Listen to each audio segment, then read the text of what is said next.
सरकारी बंगले की चमक धमक के पीछे कोई राज छुपा है?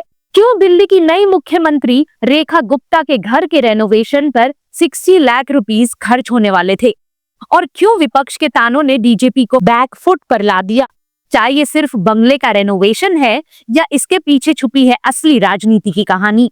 आज के इस वीडियो में हम खोलेंगे सारे राज, पर असली ट्विस्ट आएगा लास्ट में। तो वीडियो के एंड तक बने रहिए क्योंकि ये कहानी आपको दंग कर देगी।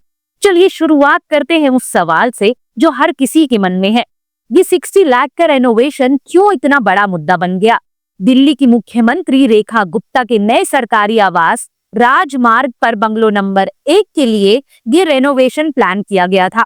लोक निर्माण विभाग यानी PWD ने 2025 में इसके लिए टेंडर निकाला था, जिसमें शामिल थे 24 एयर कंडीशनर्स जिनकी कीमत थी 11.11 lakh rupees, 5 smart 4K LED TVs जिनकी कीमत थी 9.3 lakh rupees, 14 CCTV cameras, 115 lamps, wall lighters, hanging lights और 3 बड़े बड़े झूमर जिनका खर्चा था 6.03 लाख रुपीस।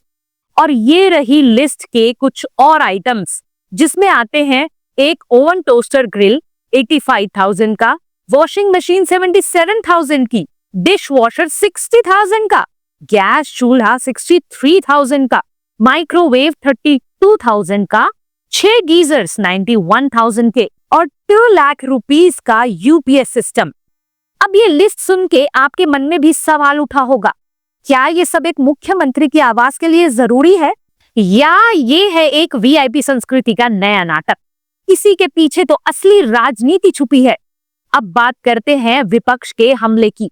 जाहिर सी बात है, इतने सब के बीच विपक्ष चुप तो नहीं बैठेगा और मौका देखकर आम आदमी पार्टी ने इस रेनोवेशन को माया महल का नाम दिया और बीजेपी पर सीधा वार किया।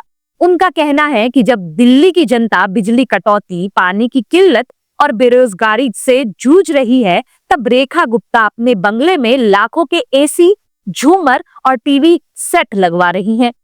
आपने सोशल मीडिया पर लिखा, दिल्ली की जनता त्रस्त है और मुख्यमंत्री माया महल बनाने में मस्त है। कांग्रेस भी पीछे नहीं रही। उनकी प्रवक्ता सुप्रिया श्रीनते ने X पर लिखा, शीश महल के चक्कर में अपने लिए रंग महल बनवाया जा रहा है। उन्होंने ये भी कहा कि जब दिल्ली के लोग अपना घर बुलडोजर से बचाने के लिए मजबूर हैं, तब रेखा गुप्ता 2-2 बंगलों में रहने का प्लान बना रही हैं। अब सवाल ये उठता है कि जब बीजेपी ने इलेक्शन में अरविंद केजरीवाल के बंगले को शीश महल कहकर ताने मारे थे, तो अब खुद क्यों वही रास्ता अपना रही है? क्या ये बीजेपी की दोहरी नीति का सबूत है? अब आता है असली ट्विस्ट। ये रेनोवेशन क्यों रुक गया? क्या ये सिर्फ विपक्ष के दबाव का नतीजा था या इसके पीछे कुछ और है? सुना जा रहा है कि विपक्ष के तीखे हमलों और सोशल मीडिया पर माया महल और शीश महल की छिड़ी जंग के बाद सरकार पर इतना दबाव बना कि PWD ने रेनोवेशन का काम रोक दिया। पर यह बात इतनी सिंपल नहीं है। असली राजनीति ये है कि बीजेपी इस विवाद को और बढ़ावा नहीं देना चाहती। रेखा गुप्ता जो फरवरी 2025 में मुख्यमंत्री बनी थी, उन्होंने इलेक्शन के दौरान शीश महल को जनता के पैसे की बर्बादी का प्रतीक बताया था।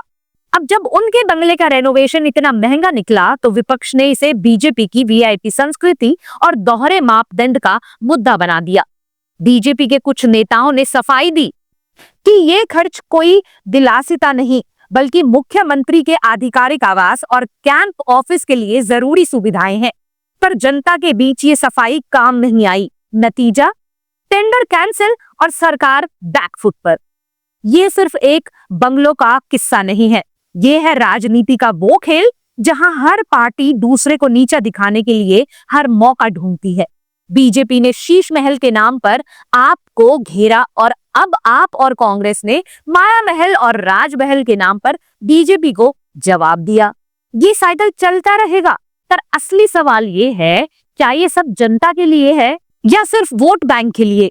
तो दोस्तों, ये विवाद हमें एक बड़ा सबक देता है। हम जनता के रूप में अपने नेताओं से जवाब मांग सकते हैं। हर खर्च पर सवाल उठाइए, क्योंकि ये पैसा आपका है, हमारा है।